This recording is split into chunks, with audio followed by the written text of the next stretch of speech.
Evening ಟೈಮಲ್ಲಿ ಅಥವಾ ಮಧ್ಯಾಹ್ನ ಟೈಮಲ್ಲಿ ಟೀ ಕುಡಿಯೋ ಅಭ್ಯಾಸ ಇರೋರಿಗೆ ಈ ರೀತಿ ಮಸಾಲೆ ಚಾಯ್ ಮಾಡ್ಕೊಂಡು ಕೊಡಿದ್ರೆ ಚೆನ್ನಾಗಿರುತ್ತೆ. ಸ್ವಲ್ಪ ಹೆಲ್ತಿಗೂ ಒಳ್ಳೆಯದು. ಸ್ವಲ್ಪ ಇಲ್ಲಿ ಜಾಸ್ತಿ ಪ್ರಮಾಣದಲ್ಲಿ ಶುಂಠಿ ಹಾಕ್ಕೊಳ್ತಾ ಇದ್ದೀನಿ, ಒಣಶುಂಠಿ, ಸ್ವಲ್ಪ ಚಕ್ಕೆ, ಲವಂಗ, ಏಲಕ್ಕಿ ಹಾಕ್ಕೊಳ್ತಾ ಇದ್ದೀನಿ. ಅಶ್ವಗಂಧವನ್ನು ಹಾಕ್ಕೊಳ್ಬೋದು, ಇಲ್ಲಿ ನನ್ನ ಹತ್ರ ಇರಲಿಲ್ಲ ಈ ಸಮಯದಲ್ಲಿ. ಇದನ್ನೆಲ್ಲ ಪೌಡ್ರ್ ಮಾಡ್ಕೊಳ್ತೀನಿ. ಇದ್ರ ಜೊತೆಗೆ ಒಂದು ಹಿಲ್ ಸ್ಟೇಷನಿಂದ ಒಂದು ನೋಡೋಕ್ಕೇನೋ ತುಂಬ ಚೆನ್ನಾಗಿದೆ ಇಲ್ಲಿ ಟೀ ಪೌಡ್ರು, ಆದರೆ ಮಾಡಿದ್ರೆ ಅಷ್ಟೊಂದು ರುಚಿಯಾಗಿರಲಿಲ್ಲ. ಹಾಗಾಗಿ ಇದನ್ನೆಲ್ಲ ಮಿಕ್ಸ್ ಮಾಡಿಕೊಂಡು ಮಸಾಲೆ ಚಾಯ್ ಮಾಡ್ಕೊಳ್ಳೋಣ ಅಂತೇಳಿ ರೆಡಿ ಮಾಡ್ಕೊಳ್ತಿದ್ದೀನಿ. ಈವ್ನಿಂಗ್ ಟೈಮಲ್ಲಿ ನಾವು ಟೀ ಕುಡಿ ಅಭ್ಯಾಸ ಇದೆ, ಹಾಗಾಗಿ ಇದನ್ನು ನಾನು ಮಿಕ್ಸಿಯಲ್ಲಿ ಹಾಕ್ಕೊಂಡು ಚೆನ್ನಾಗಿ ಪೌಡ್ರ್ ಮಾಡ್ಕೊಳ್ತೀನಿ. ಉಳಿದಿದ್ದು ಇನ್ನು ಸ್ವಲ್ಪ ಟೀ ಪುಡಿ ಇತ್ತು, ಅದನ್ನು ಎಲ್ಲ ಸೇರಿಸಿ ಹಾಕ್ಕೊಂಡು ನಾನು ಸ್ವಲ್ಪ ಪೌಡ್ರ್ ಥರ ಮಾಡಿಕೊಂಡು ಹಾಕ್ಕೊಳ್ತೀನಿ. ಇಲ್ಲಿ ನೀರಿಗೆ ನಾನು ಒಂದು 3/4 ಟೀ ಸ್ಪೂನು ಈ ಪೌಡ್ರನ್ನ ಹಾಕಿ ಚೆನ್ನಾಗಿ ಕುದಿಸಿ, ಸ್ವಲ್ಪ ಶುಗರ್ ಹಾಕ್ಕೊಂಡು ಹಾಲು ಹಾಕಿ ಚೆನ್ನಾಗಿ ಕುದಿಸ್ಕೊಂಡು ಇಲ್ಲಿ ಟೀ ತಗೊಳ್ತೀನಿ.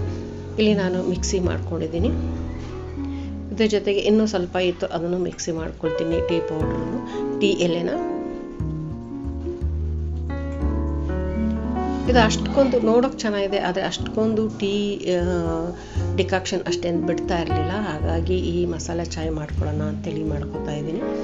ಇದೆಲ್ಲ ಆದಮೇಲೆ ನಾನು ಟೀ ಮಾಡ್ಕೊಳ್ತೀನಿ.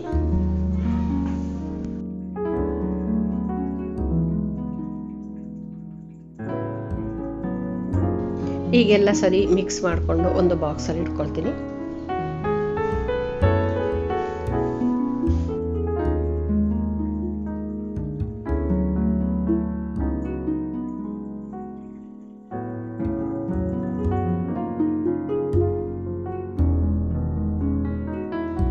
ಇಲ್ಲಿ ಕುದಿಯೋ ನೀರಿಗೆ ಒಂದು ಅರ್ಧದಿಂದ 3/4 ಟೀ ಸ್ಪೂನಷ್ಟು ನಾನು ಟೀ ಪೌಡರ್ನ ಹಾಕ್ಕೊಂಡು ಚೆನ್ನಾಗಿ ಕುದಿಸ್ಕೊಳ್ತೀನಿ.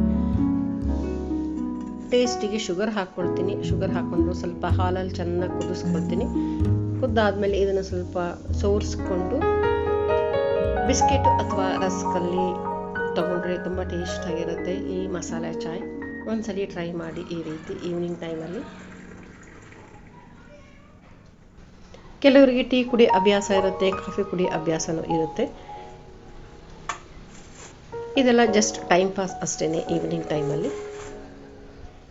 Thanks for watching.